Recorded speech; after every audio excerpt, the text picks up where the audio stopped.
Assalamualaikum warahmatullahi wabarakatuh. A'udzu billahi minasyaitonir rajim. Bismillahirrahmanirrahim.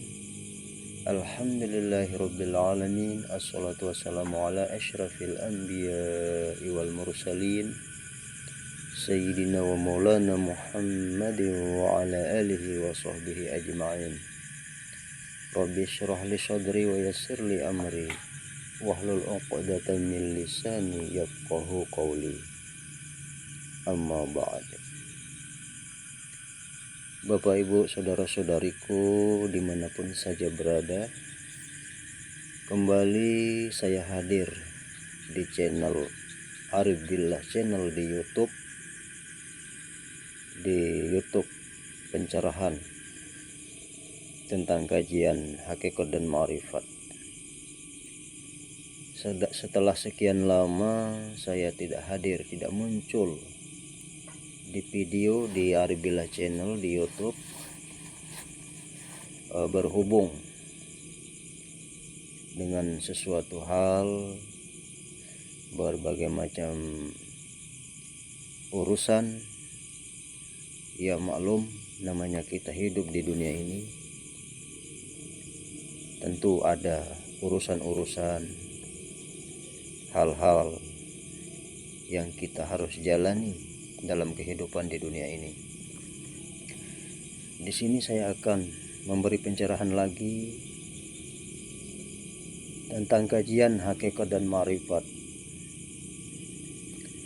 Seperti biasa, seperti yang telah lalu, saya ingin berbagi pengetahuan, berbagi pengalaman, wawasan kepada Bapak Ibu saudara-saudariku dimanapun saja berada. Semoga apa yang hendak saya sampaikan bermanfaat, berguna untuk ibu bapak saudara-saudariku dan juga untuk pribadi saya sendiri.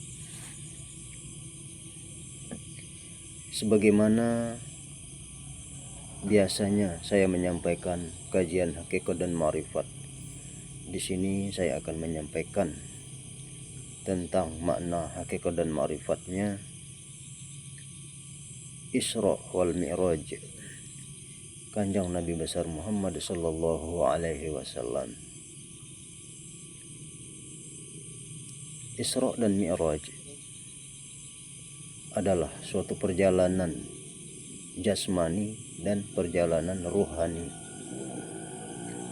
Isra itu adalah perjalanan Nabi Muhammad dari Masjidil Haram ke Masjidil Aqsa. Itu Isra, perjalanan fisik, jasmani, perjalanan jasad, atau syariatnya, kulitnya daripada sejatinya diri kita yang batin, atau sarungnya, warangkanya, rangkanya. Nah, itulah yang dikatakan Isra, perjalanan fisik, perjalanan jasmani.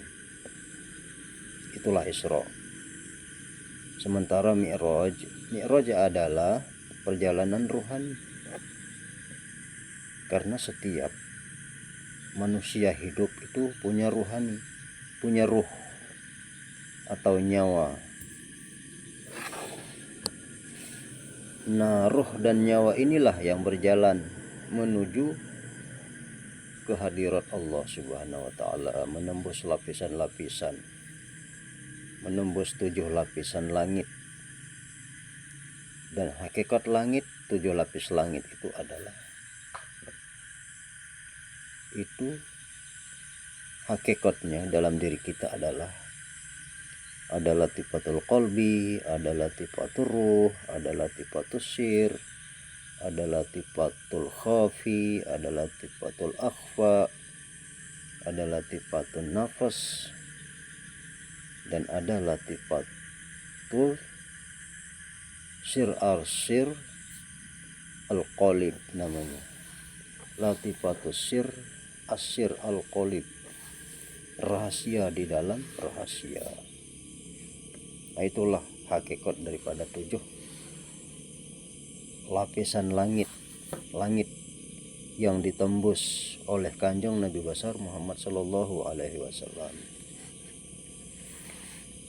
Inilah yang dikatakan Mi'raj, perjalanan rohani. Maka apabila kita mengkaji hakikat dan marifat,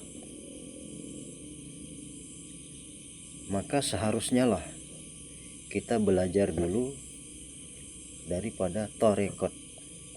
Karena di dalam kajian tarekat itulah nanti kita diajarkan oleh guru kita, mursyid kita, pembimbing kita, hakikat langit-langit yang 7. Hakikat langit-langit secara rohani, secara batin, itu di dalam diri kita ada di dalam diri kita latifah. Ada 7 latifah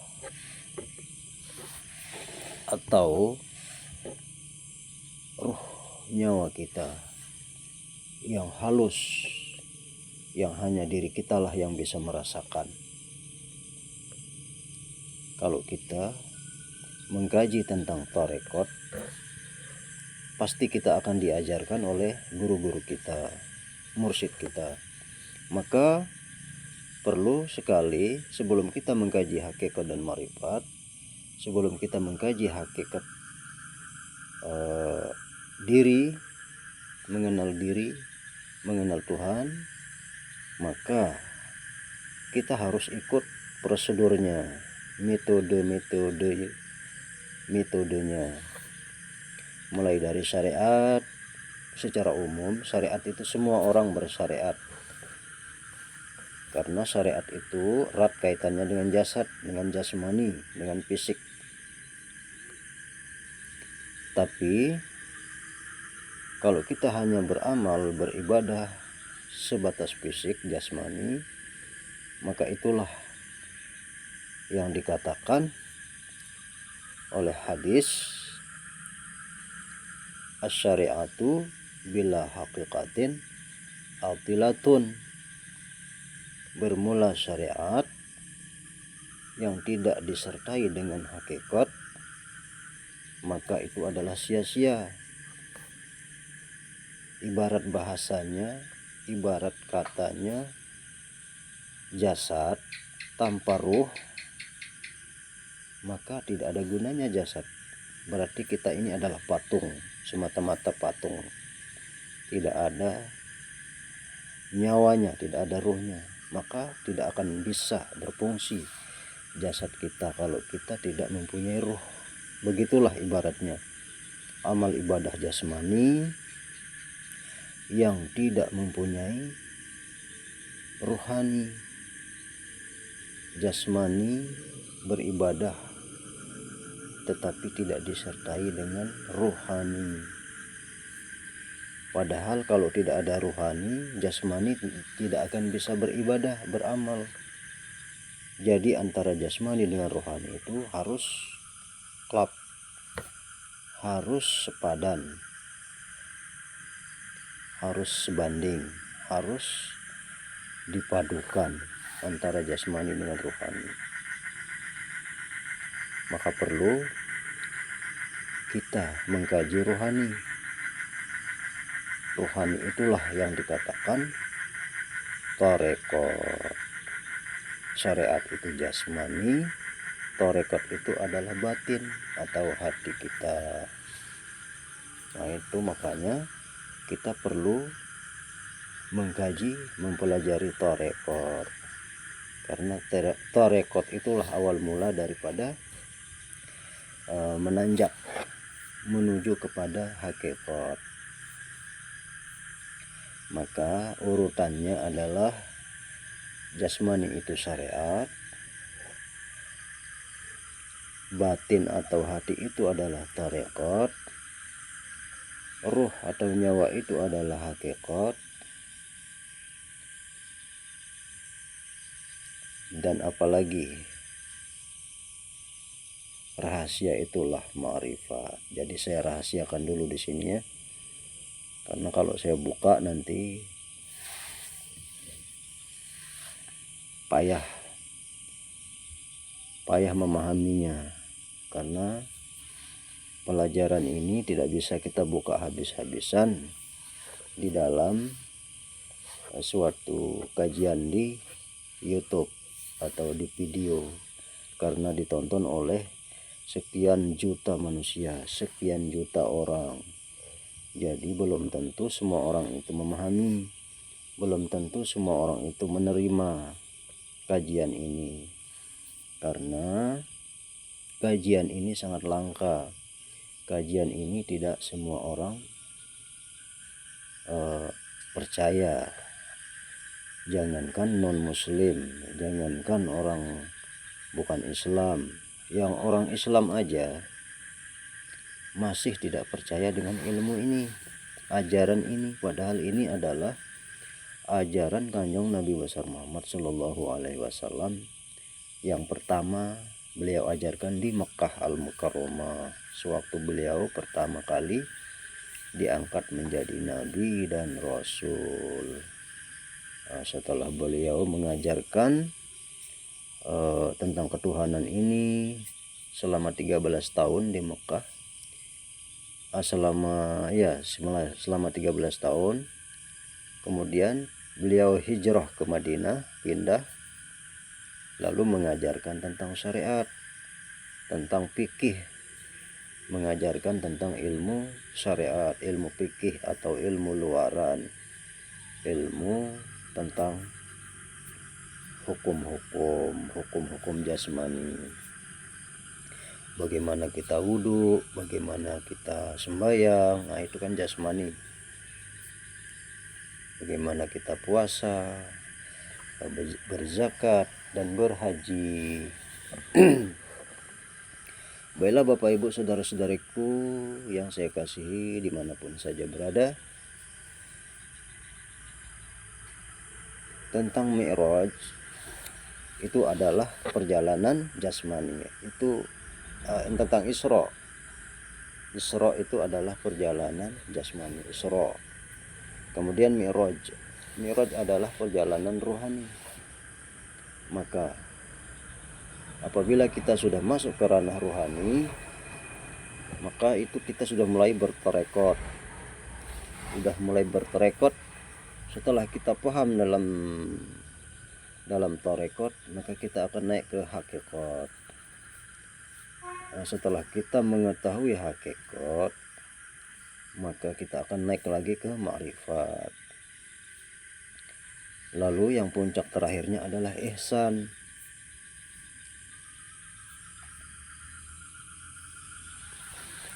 Ihsan bermakna apa?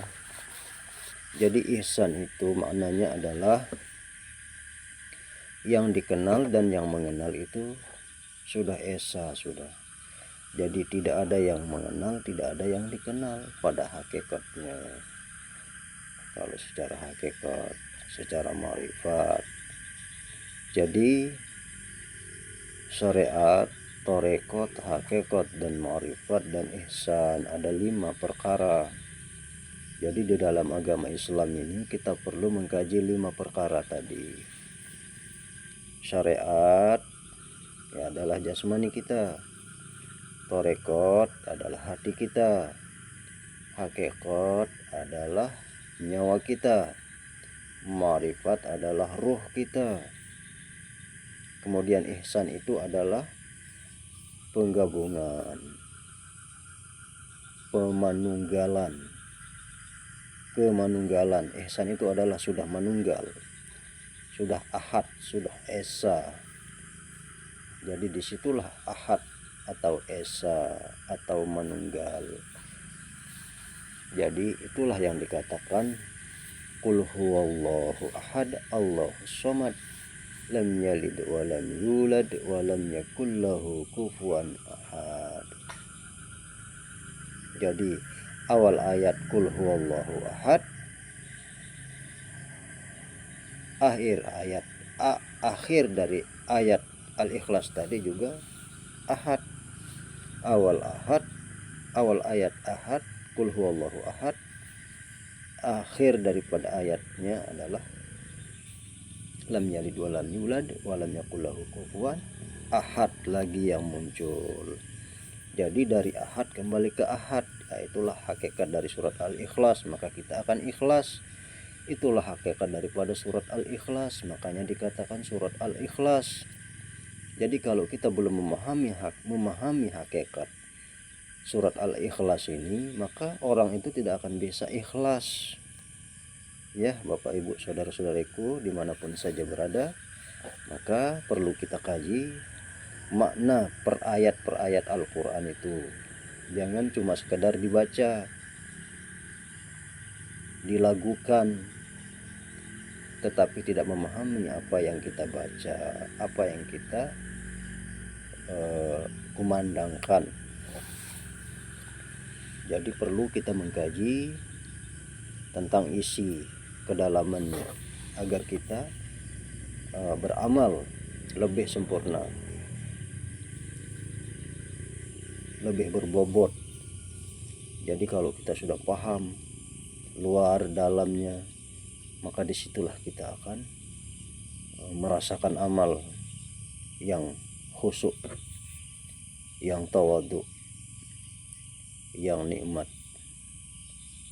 Itulah ibadah yang nikmat, karena sudah tahu hakikat amal ibadah. Siapa yang beramal ibadah, siapa yang menyembah, siapa yang disembah, siapa yang dihadap dan siapa yang menghadap. Kita sudah paham itu semua ya Bapak Ibu saudara-saudariku. Jadi perlu kita untuk mendalaminya tentang Al-Quran dan hadis-hadis Rasulullah SAW. Jadi Bapak Ibu saudara-saudariku, tentang Mi'raj tadi adalah perjalanan rohani kita. Jadi untuk memahami tentang perjalanan rohani, Bapak Ibu saudara-saudariku, kita perlu mengkaji, kita perlu berguru. Tidak bisa kita hanya mendengar dari radio ataupun dari kaset-kaset ataupun video atau di media-media lain, media sosial seperti di HP, di laptop atau di TV, ya di mana-mana aja lah media elektronik zaman sekarang ini. Karena sekarang ini sudah maju, kita bisa mendengar dakwah, menonton dakwah, pencerahan di mana saja. Baiklah Bapak Ibu saudara-saudariku, tentang perjalanan Nabi kita Muhammad SAW dari Masjidil Haram ke Masjidil Aqsa, itu adalah Isra, perjalanan jasmani, perjalanan fisik. Sementara perjalanan rohaninya itu adalah Mi'raj.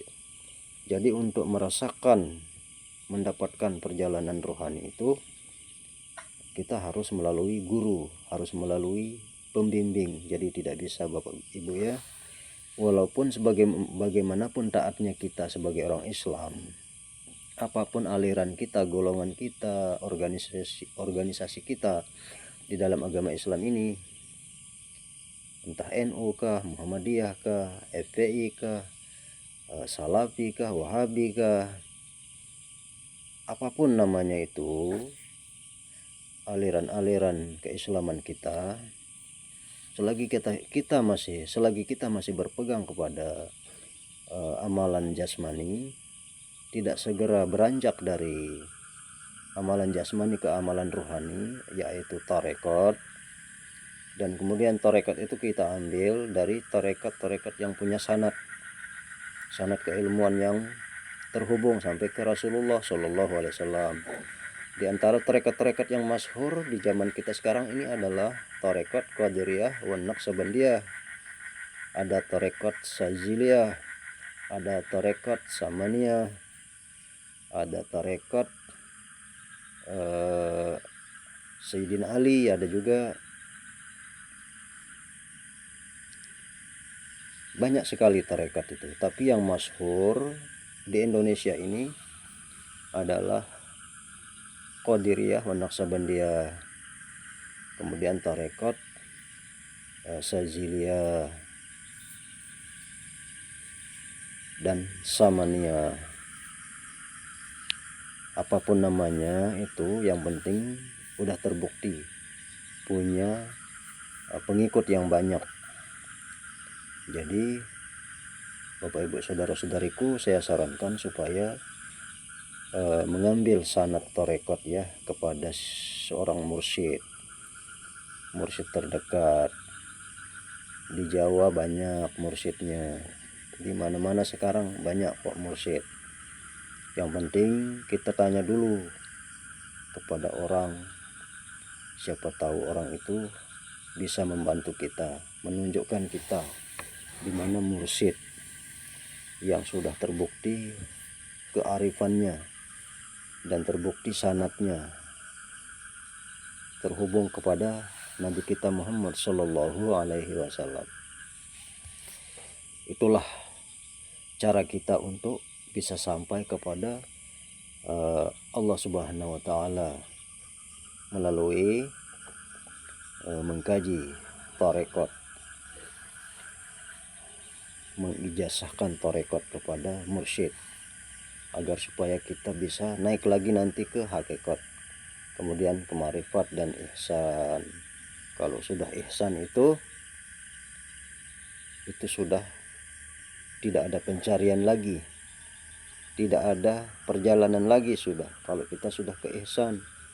Jadi kalau kita sudah sampai kepada ihsan, maka kita akan turun lagi, balik lagi ke asal kita, menjadi orang biasa lagi kita, bergaul, berkumpul lagi dengan orang-orang umum.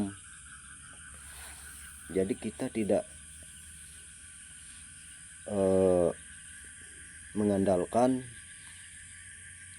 ihsan itu, kita tidak mesti terpaku di ihsan. Jadi ihsan ini bisa dibawa kemana-mana karena sudah puncak dia. Jadi ihsan itu sudah bisa bergaul di mana-mana, bergaul dengan orang syariat ayo, bergaul dengan orang bertarekat ayo, bergaul dengan orang berhakikat ayo, bergaul dengan orang bermakrifat ayo. Itulah ihsan, sudah puncak, sudah bisa kemana-mana, sudah bisa kiri kanan depan belakang, karena sudah titik penghabisan. Jadi untuk mencapai titik penghabisan suatu tuntutan, suatu tuntut menuntut, itulah akhir tuntut ilmunya ihsan itu. Jadi itulah yang dikatakan la sautun la harfun la jihasin, tidak bersuara, tidak berhuruf, dan tidak bertempat lagi sudah. Karena Allah itu tidak berhuruf, tidak bersuara, dan tidak bertempat, tetapi muhitun lil alamin. Allah itu meliputi segala apa yang ada, awal akhir, zahir dan batin. Itulah ihsan. Jadi sudah merangkumi semuanya, sudah manunggal istilahnya. Kalau bahasa Jawanya sudah manunggaling kaula Gusti. Jadi antara si hamba dengan Tuhannya sudah menyatu, sudah esa. Jadi kalau sudah esa di situ tidak ada Tuhan, tidak ada hamba, tidak ada hamba, tidak ada Tuhan. Kalau sudah ke tingkatan itu. Nah, jadi untuk mencapai tingkatan itu ya tentu melalui proses-proses, melalui perjalanan, metode, prosedurnya. Tidak bisa kita begitu belajar langsung mau ke puncak, tidak bisa. Tentu kita harus melalui tangga-tangga proses. Itulah Bapak Ibu saudara-saudariku, demi keselamatan kita, demi kebahagiaan kita di akhir nanti, di akhir hayat kita, setelah kita ini pulang dari alam baka ini, pulang dari alam baka ke alam akhirat, alam keabadian. Maka kalau kita ingin selamat sampai ke sana, kembali kepada pangkuan hadirat ilahi, dari mana asal kita, dari mana kita berasal, kembali ke asal usul kita, maka perlu untuk mengkaji hakikat dan ma'rifat. Dan untuk tentang Isra dan Mi'raj, setiap orang yang bersyariat itu, yang melakukan amal ibadah syariat 5 waktu, itu sudah Isra. Cuman tinggal menggali lagi, tinggal menaikkan kelas lagi ke Mi'raj. Tapi untuk mencapai ke Mi'raj itu, kalau ingin merasakan Mi'raj, maka perlu kita mengkaji tarekat, perlu kita berguru, harus mencari guru. Kita tidak bisa Mi'raj tanpa melalui guru. Ada yang Mi'raj tanpa melalui guru, tetapi itu jarang terjadi. Orang-orang tertentu yang dipilih, yang dimi'rajkan Allah Subhanahu wa taala. Contohnya adalah para wali majjub, para wali yang tidak pernah belajar tentang agama, tetapi dia diangkat menjadi wali. Itu sudah kehendak Allah. Itu adalah suatu yang mungkin. Itu dalam hukumnya adalah hukumnya mungkin. Bisa saja terjadi kalau Allah berkehendak. Kalau Allah yang mau, tidak ada yang tidak mungkin. Itulah mungkin namanya. Tapi itu jarang terjadi. Kebanyakan para wali, para aulia, para kekasih Allah itu adalah melalui jalan suluk. Jalan suluk atau belajar, menuntut, melalui guru, melalui mursyid, syekh, kiai, dan lain sebagainya. Baiklah Bapak Ibu saudara-saudariku, mungkin ini saja yang bisa saya sampaikan melalui video di YouTube, di channel Arif Billah channel pribadi saya. Semoga bermanfaat, semoga berguna untuk Bapak Ibu saudara-saudariku. Jika ada kata-kata yang salah, yang kurang berkenan, mohon dimaafkan. Semoga kita semua dimanapun saja berada selalu senantiasa dalam keadaan sehat walafiat, tak kurang suatu apapun juga, diberi kelancaran segala urusan kita, diberi rezeki yang mudah, yang gampang dan berkah. Kita tetap teguh pendirian kita di dalam menjalankan perintah agama, terutama di dalam menuntut ilmu tentang hakikat dan ma'rifat, tentang mengenal diri, mengenal Tuhan. Karena inilah jalan kita bisa kembali selamat kepada asal-usul kita, kembali kepada Tuhan, dari Tuhan kembali kepada Tuhan. Innalillahi wa inna ilaihi raji'un. Kita semua berasal dari Allah, maka akan kembali kepada Allah. Baiklah, akhirul kalam, usikum wa nafsi bittaqwallah. Wassalamualaikum